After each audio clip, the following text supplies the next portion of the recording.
자기의 아들들이 되게 하셨으니 라는 제목으로 하나님 말씀 전하겠습니다. 우리 아들하면 우리에게는 어떤 존재인가요? 그냥 우리에게 있어서 아들은 딸의 반대말 정도가 아니죠. 사춘기가 되면 남남이 되고, 군대에 가면 손님이 되고, 장가 가면 사돈이 되는 사람이 있대요. 그게 누굴까요? 아들이 그렇다고 그러죠. 아들을 낳으면 일촌, 대학 가면 사촌, 군대 다녀오면 팔촌, 장가 가면 사돈의 팔촌. 아들, 우리에게 있어서 아들의 개념이 그냥 딸의 반대말, 딸과는 다른 성별의 남성의 자녀 정도가 아닌 그 이상의 의미가 담겨 있는데, 그 개념에는 아마 그런 것들이 담겨 있을 거예요. 아들하면 대를 잇고 부모를 모시고 쓰러진 집안을 살리고, 또 아들 중에서도 맏아들은 또 어떤 역할을 합니까? 부모 부양뿐만 아니라 동생들에게도 희망이 되는 존재가 바로 아들이죠. 그러니까 단순히 딸의 반대말 정도가 아니라 진정한 자녀의 상징과도 같이 여겨지는 그 대상이 바로 아들이죠. 오늘 본문의 제목은, 오늘 설교의 제목은 자기의 아들들이 되게 하셨으니 라고 정해졌습니다. 아들들, 여기서 자기 아들들이란 하나님의 아들들이라는 말씀이고 하나님의 자녀가 되었음을 의미합니다. 아들. 구약에서 아들이란 말은 그래서 우리말로 아들 혹은 모든 직계 비속을 뜻해요. 그러니까 단순히 아들의 한계가 1세대 부모의 자녀들만이 아니라는 거죠. 쉬운 말을 좀 어렵게 설명했는데, 예를 들면 예수님을 우리가 뭐라고 표현하죠? 성경에도 그렇게 불렸는데 예수님을 다윗의 아들, 아브라함의 아들로 불렸다라고 마태복음 1장 1절은 얘기하는데, 왜 예수님이 다윗의 아들로 불려지나요? 다윗의 아들은 여러 명 다른 이름들이 있었죠. 왜 예수님이 다윗의 아들 혹은 아브라함의 아들로 불릴까요? 여기서 말하는 아들은 바로 1세대 부모의 자녀들만 의미하는 게 아니라 모든 직계 비속. 그래서 예수님을 다윗의 아들. 이와 마찬가지로 성부 성령과 함께하는 분으로 예수 그리스도가 하나님의 아들됨을 우리 성경이 증거했고, 그래서 하나님의 가족 구성원이 되었으므로 예수 그리스도를 따르고 믿는 모든 그리스도인들도 그와 같이 하나님의 자녀의 신분됨, 아들됨의 신분됨을 얻게 된다는 거죠. 따라서 아들됨이라는 말은 모든 성도들이, 그리스도인들이 예수 그리스도를 따라 그의 피의 공로로 하나님을 아버지라 부르는 자녀가 되는 것을 말합니다. 따라서 우리가 하나님의 자녀, 아들과 딸이 되었다는 것을 의미하는 이 상징적인 단어가 바로 이 아들, 하나님의 아들 혹은 아들됨인데, 그렇다면 이 진짜 하나님의 아들됨, 하나님의 자녀됨의 진정한 의미는 무엇일까요? 우리는 쉽게 우리 그리스도인들이 입에 늘 달고 다니는 표현이 우리는 하나님의 자녀, 하나님의 아들, 딸이라고 말하고 있는데, 그것의 진짜 의미는 무엇이었을까? 대표적으로 오늘 우리 성경은 그 사실을 우리에게 알려주고 있어요. 에베소서 1장 5절에 있는 말씀, 우리 영상을 통해 같이 한번 읽습니다. 에베소서 1장 5절 말씀 시작. 그 기쁘신 뜻대로 우리를 예정하사 예수 그리스도로 말미암아 자기의 아들들이 되게 하셨으니, 우리를 예수 그리스도로 말미암아 자기의 아들들이 되게 하셨다. 하나님이 우리를 예수 그리스도로 말미암아 하나님의 아들들이 되게 하셨다는 거예요. 이는 아주 오래전부터 특정하고 예정하신 하나님의 뜻이었어요. 예수 그리스도로 말미암아 자기의 하나님의 아들로 되게 하는 것을 우리 하나님이 특정하고 예비하셨다. 하나님이 저와 여러분들을 하나님의 아들과 딸들로 자녀 삼으신 것이 우연이 아니라는 거죠. 아주 오래전부터 계획하고 준비된 사건이라는 거예요. 자, 그러면 그 의미가 무엇일까? 하나님의 자녀가 된다는 것, 하나님의 아들이 된다는 것은 어떤 것을 의미할까요? 우리 성경은 이렇게 설명해요. 3절 말씀 같이 함께 읽습니다. 시작. 찬송하리로다. 하나님 곧 우리 주 예수 그리스도의 아버지께서 그리스도 안에서 하늘에 속한 모든 성령 복을 우리에게 주시되, 하늘에 속한 모든 신령한 복을 우리에게 주시되. 그냥 우리의 신분만이 하나님의 자녀로 바뀌는 것이 아니라 여기에는 딸려오는 것들이 있다는 거예요. 그 딸려오는 게 뭐예요? 하나님의 자녀로서 누리게 되는 특권과 권리가 있다는 거예요. 그 권한들이 있다는 거예요. 첫 번째가 뭐냐? 하늘에 속한 모든 신령한 복을 우리에게 주시되. 하늘에 속한 신령한 복을 하나님께서 하나님의 자녀된 우리들에게, 하나님의 아들 되고 딸 된 우리들에게 하나님이 그렇게 주신다는 거예요. 이것이 바로 하늘에 속한 신령한 복을 주신다는 그 의미인데, 하나님의 자녀가 되었으니 그에 합당한 권리와 유산도 하나님이 주시겠다고 약속하신 거죠. 그것이 하늘에 속한 모든 신령한 복이라고 우리 성경 3절은 말씀하고 있어요. 이 세상은 알 수 없고 감당할 수도 없는 하늘의 복. 가끔 우리 기독교를 비판하는 말들 가운데 한국의 기독교를 기복신앙으로 표현하는 경우가 있습니다. 기복신앙, 뜻이 뭐죠? 복을 너무나 강조한다는 거죠. 모든 것이 다 복받기 위해, 예배드리는 것도 복받기 위해, 헌금하는 것도 복받기 위해, 교회 열심히 헌신하고 봉사하는 것도 복받기 위해 한다는 거예요. 그래서 우리 신앙의 선배들이 그래서 헌금도 봉사도 헌신도 교회를 잘 섬기는 그런 중요한 이유 중에 하나가 우리가 이 세상에서 복받는 삶을 살기 위함이라는 거죠. 그런데 이것은요, 정확하게 얘기하면 반은 맞고 반은 틀리는 말씀이에요. 우리 기독교 기복신앙, 즉 복을 구하고 복을 누리고 복을 사모하는 의미로서 기복신앙이라고 한다면 이해 맞아요. 우리 기독교는요, 아주 오래전부터 그런 기복신앙 중에 이런 기복신앙도 없을 겁니다. 늘 복을 구하고 이 세상에서 하늘의 복을 누리며 살아가기를 원하는 것이 바로 우리들입니다. 그런데 그 기복신앙, 그런 하늘의 복을 구하기 위해 예배드리고 헌금하고 봉사하고 섬기는 것이라면 그것은 정확한 의미의, 온전한 의미의 기복신앙이 될 수 없어요. 그거는 구복신앙이죠. 복을 구하는 신앙이에요. 복을 기원하는 것을 넘어서 복을 구하는 신앙, 혹은 복만을 구하는 신앙, 복을 구하고 누리기 위한 모든 것에 맞춰진 신앙이 되는 거죠. 우리 기독교는 그렇지 않다는 거예요. 더 정확하게 말하면 그럴 필요가 없다는 거예요. 왜? 오늘 본문 3절이 증거하고 있어요. 우리는 복을 구하지 않아도 어떻다는 거예요? 하나님이 우리 모두에게 복을 주시겠다고 약속하신 거예요. 우리 3절 말씀 다시 한번 볼까요? 함께 읽습니다. 시작. 찬송하리로다. 하나님 곧 우리 주 예수 그리스도의 아버지께서 그리스도 안에서 하늘에 속한 모든 신령한 복을 우리에게 주시되.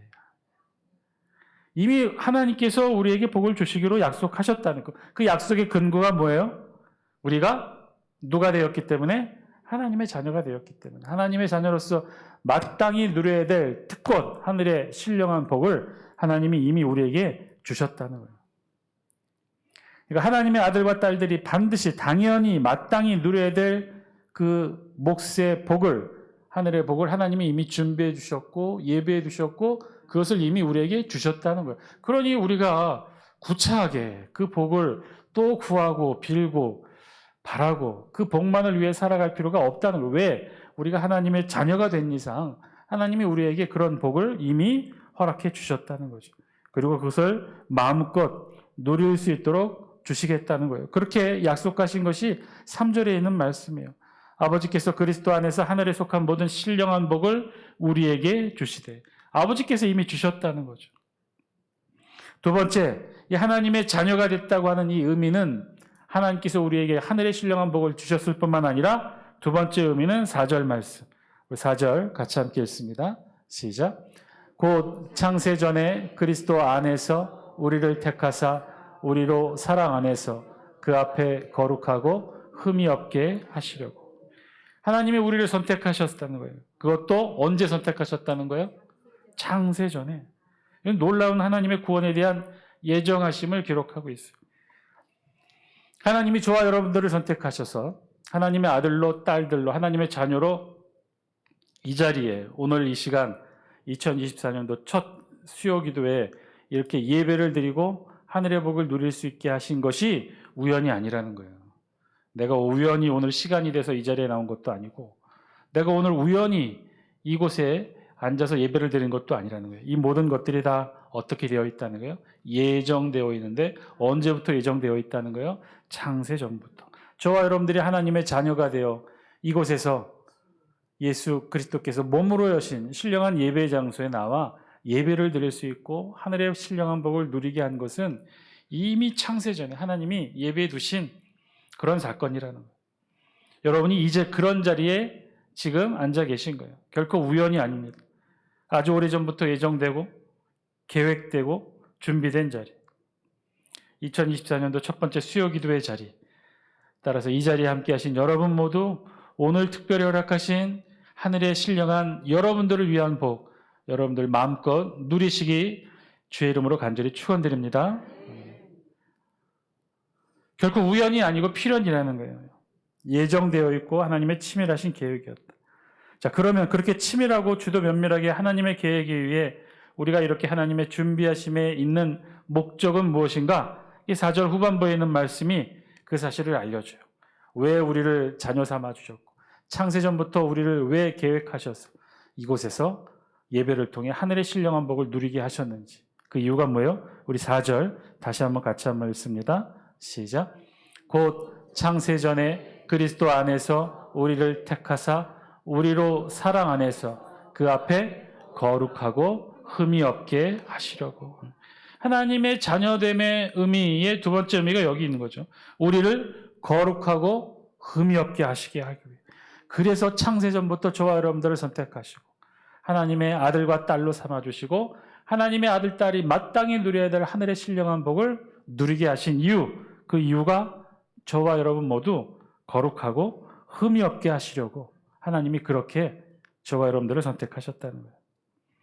사랑하는 장수교 성도 여러분, 하나님의 자녀로서의 삶, 하나님의 아들과 딸로서의 신앙의 삶, 하늘의 복을 누리는 너무나 좋고 행복한 삶인데, 하나님이 우리를 창세전에 택하신 너무나 과분한 은혜로운 삶인데, 그런데 그런 우리에게 하나님이 뭐예요? 바라는 것이 있다는 거예요. 그 바라는 것은 어떤 거예요? 우리 모두 거룩하고 흠없는 깨끗한 삶, 성결의 삶, 깨끗한 삶, 하나님의 자녀로서 합당한 삶, 하나님의 아들과 하나님의 딸로서 부끄럽지 않는 삶을 살아가기를 원하신다는 거예요. 그걸 오늘 우리 성경은 거룩하고 흠이 없는 삶이라고 했어요. 사랑하는 장수교 성도 여러분, 하나님의 자녀로서 하늘의 신령한 복 누리고 창세전부터 계획된 하나님의 은혜 가운데 하나님이 원하시는 삶 살아가시는 여러분 되시기를 주의 이름으로 간절히 축원드립니다. 그 삶은 거룩하고 흠이 없는 삶이래요. 그럼 어떻게 거룩하고 흠이 없는 삶을 살아갈 수 있을까? 여러 가지 방법이 있겠지만 가장 쉽고 간단한 방법 중에 하나는요, 나 자신을 볼 줄 알면 됩니다. 내 몸에 흙이 묻었는지, 내 얼굴에 김치 국물이 묻었는지, 내 이빨에 고춧가루가 끼었는지, 내가 나 자신을 보기 전에는 제일 보기 어려운 것이 바로 나 자신이에요. 왜요? 우리 눈이 우리 밖을 향하고 있기 때문에. 그래서 내가 내 자신을 제일 볼 수 없어요. 내 몸에 흙이 묻었는지, 흠이 있는지. 그럼 어떻게 하면 내 자신을 볼 수 있을까요? 간단해요. 밖을 향한 우리의 눈을 안으로 돌릴 때 우리 자신을 볼 수가 있습니다. 거룩하고 흠이 없는 삶, 어쩌면 쉽지 않은 삶일 거예요. 또 잘못 오해할 수도 있는 삶일지도 몰라요. 고결하고 귀하고 성결하고, 그래서 다른 이들과 어울리지 못하고 자칫 더러워질까 멀리하고, 그런 삶을 말하는 게 아니에요. 자신만이 깨끗하고 고결하니 그렇지 못한 사람은 멸시하고 가까이 하지 않고, 그런 삶을 의미하는 게 아니라는 거예요. 그런 건 거룩하고 흠없는 삶이 아니에요. 거룩하고 흠없는 삶은 자기 자신을 돌아볼 줄 아는 삶이에요. 나의 모습이, 나의 성품이, 나의 말투가, 나의 행동이, 나의 몸짓이 어떤지 늘 돌아보고 살펴보는 것. 그리고 나를 향한 다른 이의 조언에 귀 기울이는 것. 그래서 늘 다른 이들을 눈여겨보고 진지하게 저들의 모습, 저들의 눈에 비춰진 나의 모습을 돌아볼 줄 아는 삶. 그게 거룩하고 흠이 없는 삶이라는 거예요. 하나님의 자녀이고 하나님의 아들이고 딸이지만 아직은 세상에서 살아내야 될 존재이기 때문에 세상에서 살 동안은 끊임없이 내 자신을 돌아볼 수 있어야 된다는 거예요. 하나님의 자녀가 된다는 것은 하늘에 속한 모든 신령한 복을 누리고 그러면서도 내 자신을 돌아볼 수 있는, 그래서 거룩하고 흠이 없는 삶을 살아가는 것. 하늘에 속한 모든 신령한 복을 받아 누리는 존재, 그것이 하나님의 자녀됨의 권리이자 의무이기도 한 거죠. 하늘의 신령한 복을 누리는 것만큼 우리 모두가 하나님의 자녀가 되고 하나님의 아들과 딸이 되는 그 놀라운 특권을 누리는 것만큼 거룩하고 흠없는 삶으로 늘 나 자신을 돌아볼 수 있는 신앙의 삶 살아가시는 여러분 되시기를 주의 이름으로 간절히 축원드립니다. 마지막 세 번째, 하나님 자녀됨의 의미, 6절 말씀 같이 함께 읽습니다. 시작. 이는 그가 사랑하시는 자 안에서 우리에게 거저 주시는 바 그의 은혜의 영광을 찬송하게 하려는 것이라. 아멘. 하나님 오늘 저와 여러분들에게 말씀하셔요. 하나님이 저와 여러분들을 하나님의 자녀로, 아들로, 딸들로 이끄시는 분명한 이유와 목적, 그것은 저와 여러분들을 통해 어떻게 하신다는 거예요? 마지막, 이 진짜 하나님이 원하시는 목적, 저와 여러분들을 하나님의 자녀 삼으신 진짜 목적, 하나님의 은혜의 영광을 찬송하게 하려는 것. 하나님의 은혜와 영광을 찬송하는 삶. 저와 여러분들이 이 세상에 하나님의 자녀된 자로서 누구에게 영광을 올려드리는 거예요? 하늘의 하나님께 영광을 올려드리는 거예요. 하나님의 은혜와 영광을 찬송하는 삶. 저와 여러분들의 삶이 그렇다는 거죠. 저와 여러분들이 그렇게 살아가려고 하나님이 저와 여러분들을 하나님의 자녀 삼아 주셨다는 거예요. 우리 남은 생의 삶의 목적이 있다는 것은 하나님의 은혜와 영광을 찬송하기 위해 저와 여러분들을 하나님께서 자녀 삼아 주셨다는 거예요. 하나님의 아들이 되는 삶, 하나님의 딸이 되는 삶, 행복하고 멋진 일로 만들어가라는 말씀이에요. 그렇게 멋지게 살라는 거죠. 우리의 삶의 모습을 통해 하나님께 은혜와 영광을 돌리는 그런 삶, 하나님께 찬송 돌리는 삶. 그것은 우리 안에 신앙의 자존감이 충분히 회복되어야만 또한 가능한 일입니다. 우리가 누구인지 잊지 않고 살아가는 삶. 우리는 하나님의 아들과 딸. 그래서 그 하나님의 자녀됨의 신분에 자존감을 잃지 않는 거예요. 비록 세상이 우리를 힘들게 하고 고난과 역경이 있다 하더라도 주눅들지 않는 거예요. 당당해지는 거예요. 하나님의 자녀로서 하나님의 집에 우리가 있잖아요. 하나님의 자녀로서 하나님 앞에 늘 예배하는 삶을 살아가잖아요. 하나님이 우리를 자녀 삼아 주셨고 우리 앞에 하나님 아버지가 계시잖아요. 뭐가 힘들고 어떤 어려움이 우리를 좌절시키고 무릎 꿇게 하겠습니까? 당당하게 자신 있게 우리에게 주어진 삶을 살아가시는 여러분 되시기를 바랍니다. 예전에 장신대 학교 앞에 늘 지금도 있는지 모르겠는데 분식집 하나가 있었어요. 그 집의 최애 메뉴 중에 하나는 순두부찌개였습니다. 가난한 전도사 시절 늘 오가며 그 골목이 되게 좁아요.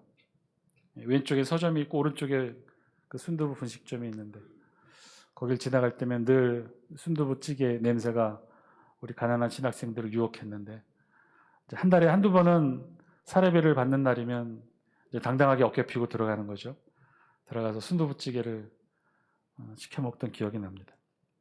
그때도 저녁 때를 놓쳐서 학교에 기숙사 식당이 있으나 딱 시간 제한이 있어요. 딱 1시간만 하거든요.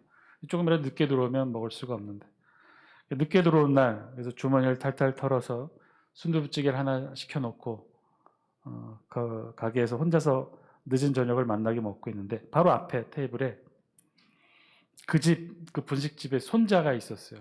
늘 할머니가 그 손자를 키워주고 있었고 그 며느리가 분식집을 운영하고 있었는데 할머니가 말 안 듣는 손자 앞에 놓고 밥을 먹이고 있었네요. 저녁밥을. 그런데 이 손자가 막 반찬 투정을 하면 잘 먹지 않는 거예요. 끼작끼작대고 정말 내가 봐도 화가 날 정도로. 거기에 반찬이 없는 것도 아니에요. 뭐 계란말이도 있었고 장조림도 있었고 뭐 하여튼 지금 생각해도 나는 기억나는 만난 반찬들이 다 있었는데 그걸 잘 안 먹고 할머니는 또 억지로 먹이려고 하고.